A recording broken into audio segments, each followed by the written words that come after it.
దేవుడు పాలిస్తే, ఆయన పరిపాలన ఉంటే పట్టణం ఎలా కనబడుతుందండి? ఎత్తైన స్థలంలో కనబడుతుంది. ఏ స్థలంలో కనబడుతుందండి? ఎత్తైన స్థలంలో. ఇది ఆత్మీయ అభివృద్ధిని తెలియచేస్తుంది. సిటీని కొండ మీద కట్టడం కాదు, గొప్ప గొప్ప గోపురాలు నిర్మించడం కాదు దీని అర్థం. ఆయన పరిపాలన, ఆయన పరిపాలిస్తే, ఆయన ఏలుబడి చేస్తే పట్టణం ఎత్తుగా కనబడుతుంది. ఓ ఎత్తైన చోట ఒక పట్టణం ఉంటే అందరి కళ్ళు దేని మీద ఉంటుందండి? ఆ పట్టణం మీదే ఉంటుంది. ఆయన నిన్ను పరిపాలించబోతున్నాడు. ఎత్తైన స్థలంలో దేవుడు నిన్ను స్థిరపరచబోతున్నాడు. ఎత్తైన స్థలంలో నా దేవుడు నిన్ను స్థిరపరచబోతున్నాడు. ఉన్నత స్థలాల మీదకి దేవుడు నిన్ను ఎక్కించబోతున్నాడు. హల్లెలూయా. ఆ పట్టణం ఎత్తైన స్థలములో ఉన్నప్పుడు వాక్యం జనులు అక్కడ నివాసం చేస్తారు. శాపము ఇక కలుగదు. శాపము ఇక కలుగదు. పక్కన వాళ్ళని చూసి చెప్పండి. ఆమేన్. పట్టణం ఎత్తుగా కనబడుతుంది, జనులు అక్కడ నివాసం చేస్తారు. శాపము ఇక కలగదు. యెరూషలేము నివాసులందరూ నిర్భయముగా నివాసం చేస్తారు. దేవుడు మనల్ని పరిపాలించినప్పుడు, సర్వలోకానికి ఆయనే రాజయ్యుండి నిన్ను, నీ కుటుంబాన్ని, నీ సేవను, నీ వ్యక్తిగత జీవితాన్ని ఆయన పరిపాలించినప్పుడు, ఆయన పరిపాలన క్రింద నీ ఉన్నప్పుడు జరిగేదంటే శాపం ఇక కలగదు.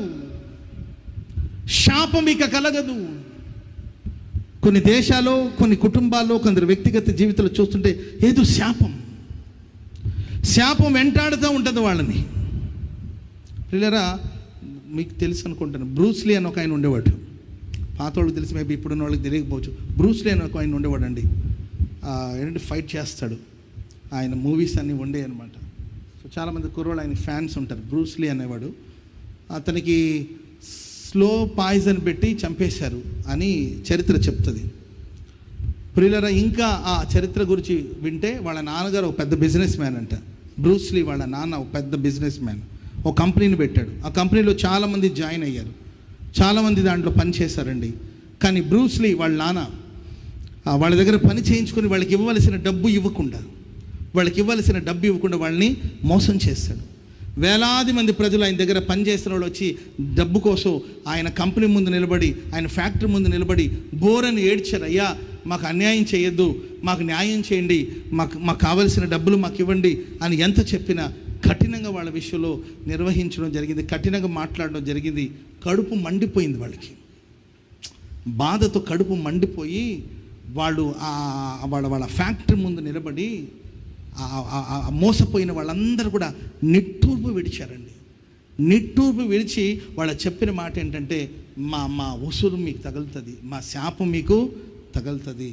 మీరు ఎవరి కోసం, ఏ వంశం కోసం, ఏ కుటుంబం కోసం ఇలా దాచుకుని మమ్మల్ని మోసం చేశారో ఆ వంశం, మీ వంశపు వాళ్ళు అకాల మరణాన్ని పొందుతారని చెప్పి వాళ్ళు శాపవచనాలు పలికి, అన్ని మోసపోయిన అంతమంది ప్రజలు శాపవచనాలు పలికి అక్కడి నుండి వెళ్ళిపోయారంట.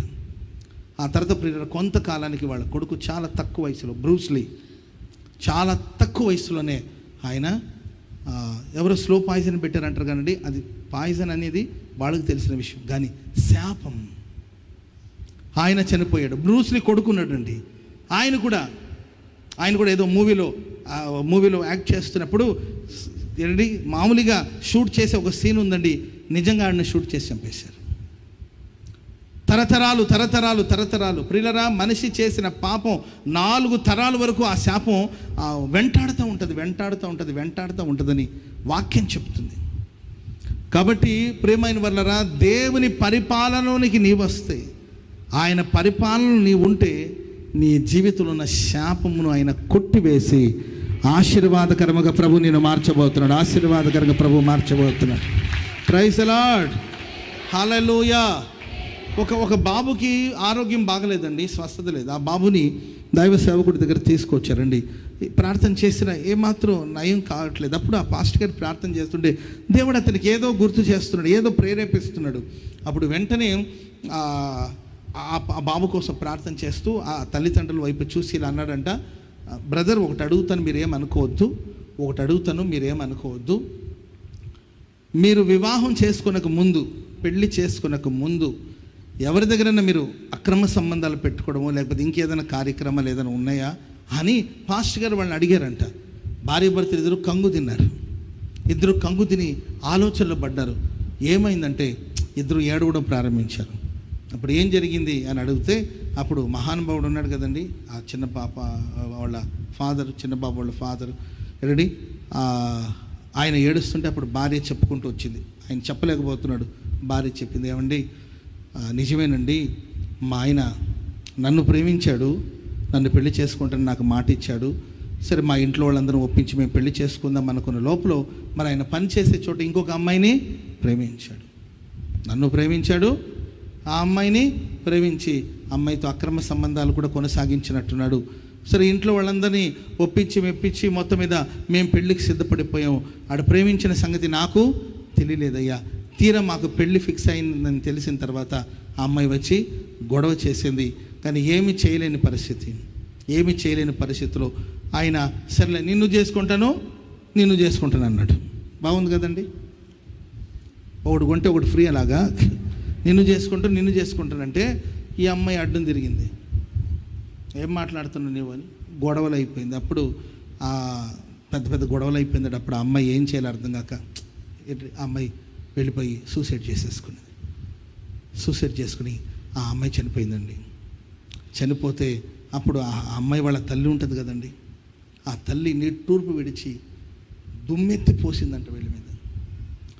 నా బిడ్డని వంచి మోసం చేసి ఆమె జీవితం నాశనం చేసి నాకు లేకుండా చేసావు. కానీ ఈ శాపం నిన్ను ఊరికే వదలదురా, ఈ శాపం నిన్ను ఊరికే వదలదు, నీ వంశాన్ని వెంటాడుతుంది. నా తల్లి బిడ్డను పోగొట్టుకున్న ఆక్రందనతో ఆవేదనతో దుమ్మెత్తి పోసిందంటండి వీళ్ళిద్దరూ వెళితే. ప్రేమైన వారరా, ఆ తర్వాత పుట్టిన కొడుకే వీడు. పుట్టినప్పటి నుండి వ్యాధి. అప్పుడు దైవజనుడు అంట, నేను కూడా ఇప్పుడు ఏమీ చేయలేను. ఎందుకంటే ఇది ఏదో రోగం వస్తే ప్రార్థన చేస్తే నయమయ్యే సమస్య కదా, ఇది శాపము. ఈ శాపం మిమ్మల్ని వెంటాడుతుంది. అయ్యా ఏం చేయాలంటే మీ శాపాన్ని పోగొట్టుకోవడానికి మీరు ప్రభు సన్నిధిలో కన్నీళ్లు విడిచి ప్రార్థన చేయండి. మీ పాపాలు మీరు ఒప్పుకోండి, మీ అతిక్రమాలు ఒప్పుకోండి. పాపం నిలిచి ఉంటే, అతిక్రమం నిలిచి ఉంటే ఆ శాపం మిమ్మల్ని వెంటాడుతుంది. కాబట్టి మీరు వెళ్ళి ప్రార్థన చేసుకోండి. ఆ తర్వాత నేను మీ బిడ్డ కోసం ప్రార్థన చేస్తాను పాస్టర్ గారు చెప్తే వెళ్ళి బోరని ఏడ్చి దేవుని మందిలో ఏడుస్తూ ఉంటే ఆ పాస్టర్ గారు హృదయమే ద్రవించిందంట.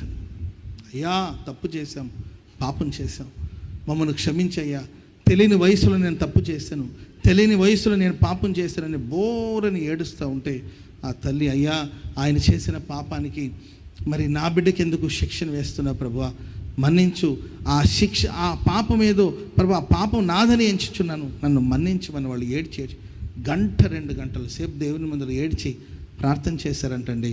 ఆ తర్వాత దైవజనుడు వాళ్ళని పిలిచి వాళ్ళ కోసం వాళ్ళని చూసి దైవ సేవకుడికి కళ్ళలో నీళ్ళు వచ్చేసిందంట. ఎందుకంటే బిడ్డ బాధను చూడలేక అప్పుడు ప్రార్థన చేస్తే ఆ తర్వాత 2 వారాల తర్వాత ఆ బిడ్డకు పరిపూర్ణమైన ఆరోగ్యాన్ని దేవుడు దయచేశాడు. స్తోత్రం చెప్పండి గట్టిగా. శాపాన్ని కొట్టివేశాడు, శాపం నుండి దేవుడు విమోచించాడు. ఈ రాత్రి కొన్నిసార్లు మన సమస్యలకి, మన అనారోగ్యాలకి కారణం ఏంటో మనకు అర్థం కాదు. ఎందుకు ఈ ప్రాబ్లం, ఎందుకు సాల్వ్ అవ్వట్లేదు అంటే ఏదో ఒకసారి ఆలోచించి చూడాలి. మనకు తెలుస్తున్నాయి కొన్ని కావచ్చు, మనకు తెలియని మన పూర్వీకులు చేసిన పాపం 10 తరాల ముందు ఎవరో మీ పూర్వీకులు చేసిన పాపాల గురించి మీకేం తెలిసి ఉంటుంది? 10 తరాల క్రితం లేకపోతే 4 తరాల క్రితం మన పూర్వీకులు, మన పెద్దలు చేసిన తప్పులు, పాపిష్ట పనులు మనకు తెలియదు కదా. అందుకొరకే మనం ప్రార్థన చేసినప్పుడు దేవా మా తప్పుల్ని, మా పాపాలని, మా పితరులు చేసిన పాపాలని క్షమించమని ప్రార్థన చేయాలి. బైబిల్ ఉన్న భక్తులు అలాగే ప్రార్థన చేశారు. మా పూర్వీకులు, మా పెద్దలు నీ మాటకు లోబడలేదు, నీ వాక్యాన్ని అనుసరించలేదు, నీ వాక్యానుసారంగా బ్రతకలేదు, నీ వాక్యానికి వ్యతిరేకంగా ప్రవర్తించారు కనుక మా పూర్వీకుల పాపాలు, మా పాపాలని మన్నించు, క్షమించమని ప్రార్థన చేస్తే మన మీద నా శాపం తొలగిపోతుంది. ఆ ఆశీర్వాదపు పరిపాలనలోనికి మనం వస్తాం. చెప్పండి కూడదు దేవునికి స్తోత్రం. చెప్పండి గట్టిగా హల్లెలూయా. చెప్పండి గట్టిగా హల్లెలూయా.